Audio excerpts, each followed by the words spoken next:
जैसे ही महाभारत का नाम हमारे मानस पटल पर उभर कर आता है, वैसे ही हमें भगवान श्री कृष्ण, अर्जुन, नकुल, सहदेव, युधिष्ठिर, दुर्योधन, कर्ण और भीष्म पितामह आदि योद्धाओं का चित्रण हमारे मन मस्तिष्क में घूमने लगता है। ऐसा लगता है जैसे हम महाभारत काल में ही जी रहे हैं और हमारे राष्ट्र कवि रामधारी सिंह दिनकर जी ने उसी में से एक पात्र कर्ण को लेकर के अपनी रश्मि रथी काव्य को लिखा है। कर्ण, महादानी कर्ण जिसे हम कह सकते, महादानी कर्ण जो हमेशा भाग्य के द्वारा छला गया, फिर भी अपने बाहुबल के द्वारा भाग्य को हमेशा चुनौती देता रहा। रामधारी सिंह दिनकर जी ने जो अपनी कविता रश्मि रथी लिखी, बिना कर्ण बने नहीं लिख सकते थे। उन्होंने कर्ण के जीवन को जिया होगा, कर्ण बन करके उन्होंने उस कविता को लिखा है और बड़ी ही सुंदर कविता है रश्मि रथी। जितनी बार इसे पढ़ा जाए लगता है उतना ही नया नया इसमें आभास हो रहा है। और भगवान श्री कृष्ण का भी चित्रण उसमें किया गया। भाई महाभारत है तो उसमें भगवान श्री कृष्ण होना, ऐसा हो ही नहीं सकता है। तो रश्मि रथी के तृतीय सर्ग में भगवान श्री कृष्ण का जब दुर्योधन के पास दूत बन के जाते हैं, वहाँ का चित्रण हुआ है। भगवान दुर्योधन को कहते हैं कि भाई पांडव वनवास और अज्ञातवास पूर्ण करके आ गए हैं, आप उनका आधा राज्य दे दो, आधा राज्य नहीं देना चाहता तो 5 गांव दे दो। लेकिन दुर्योधन सुई के नोक के बराबर उनको देने के लिए तैयार नहीं होता है। और जब सुई के नोक के बराबर देने के लिए तैयार नहीं होता है और ऊपर से भगवान श्री कृष्ण को भी बांधने के लिए खड़ा हो जाता है। और जब भगवान कृष्ण को बांधना चाहता है तो भगवान ने जो रूप दिखाया है वहाँ पर उसका चित्रण रामधारी सिंह दिनकर जी ने अपने रश्मि रथी के तृतीय सर्ग के प्रथम भाग में किया है। बरसों तक वन में घूम घूम बाधा विघ्नों को चूम चूम, सहधूप घाम पानी पत्थर, पांडव आए कुछ और निखर, सौभाग्य न सब दिन सोता है, देखिए आगे क्या होता है। मैत्री की राह दिखाने को, सबको सुमार्ग पे लाने को, दुर्योधन को समझाने को, भीषण विध्वंस बचाने को भगवान हस्तिनापुर आए, पांडव का संदेशा लाए।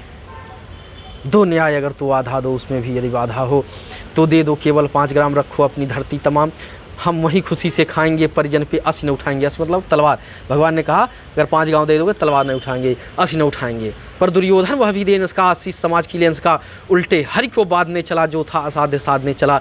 जब नाश मनुष्य पर आता है पहले विवेक मर जाता है। हरि ने भीषण हुंकार किया, अपना स्वरूप विस्तार किया, डगमग डगमग दिग्गज डोले, भगवान कुपित होकर बोले, जंजीर बड़ी कर साध मुझे, हाँ हाँ दुर्योधन बांध मुझे। यह देख गगन मुझ में लय है, यह देख पवन मुझ में लय है, मुझ में विलीन संसार सकल मुझ में लय है, झंकार सकल अमरत्व फूलता है, मुझ में संसार झूलता है, मुझ में उदयाचल मेरा दीप्ति भाल, भूमंडल वक्षस्थः विशाल, भुज परदि बंध को घेरे है, मैनाक मेरु पग मेरे हैं, दिखते जो ग्रह नक्षत्र निखर सब है मेरे मुख के अंदर, दृक हो तो दृश्य कांड देख, मुझ में सारा ब्रह्मांड देख। चराचर जीव जक्षर अक्षर नश्वर मनुष्य सृजाति अमर, सतकोटि सूर्य सतकोटि चंद्र सतकोटि सरिसर सिंद्रमंद्र, सतकोटि ब्रह्म विष्णु महेश, सतकोटि जलपद जिष्णु धनेश, सतकोटि रुद्र सतकोटि काल, सतकोटि दंड धर लोकपाल, जंजीर बड़ी कर साधिने, हाँ हाँ दुर्योधन बांधिने। भूतल अतल पाताल देख, गत और अनागत काल देख, यह देख जगत का सृजन, यह देख महाभारत का रण, मृतकों से पटी हुई भू है, पहचान कहाँ इसमें तू है। अंबर का कुंतल जाल देख, पद के नीचे पाताल देख, मुट्ठी में तीनों काल देख, मेरा स्वरूप विकराल देख, सब जन्म मुझी से पाते हैं फिर लौट मुझे में आते हैं। जिह्वा से करती ज्वाल सघन, सांसों से पाता जन पवन, पड़ जाती मेरी दृष्टि जिधर हंसने लगती है सृष्टि उधर, मैं जब ही मूंदता हूँ लोचन छा जाता चारों ओर मरग, बांधने तो तू मुझे आया है, जंजीर बड़ी चाल आया है। यदि मुझे बांधना चाहे मन तो पहले बांध, अनंत गगन शून्य को साध न सकता है, वह मुझे बांध कब सकता है। हित वचन नहीं तूने माना, मैत्री का मूल्य न पहचाना, तो ले अब मैं भी जाता हूँ, अंतिम संकल्प सुनाता हूँ, याचना नहीं अब रण होगा, युद्ध महाभीषण होगा। टकराएंगे नक्षत्र निखर, बरसेगी भू पर बन्य प्रखर, फन शेष नाग का डोलेगा, विकराल काल मुँह खोलेगा, दुर्योधन रण ऐसा होगा फिर कभी नहीं जैसा होगा। भाई पर भाई टूटेंगे, विखबाण बूध से छूटेंगे, सौभाग्य मनुष्य के फूटेंगे, वायस्त्र खाल सुख लूटेंगे, आखिर तू भूसाई होगा, हिंसा का परदाई होगा। थी सभा सन्न सब लोग डरे, चुप थे या बेहोश खड़े, केवल 2 नर न घाते थे, धृतराष्ट्र विदुर सुख पाते थे, करजोग खड़े प्रमुदित निर्भय, दोनों पुकारते थे जय जय, दोनों पुकारते थे जय।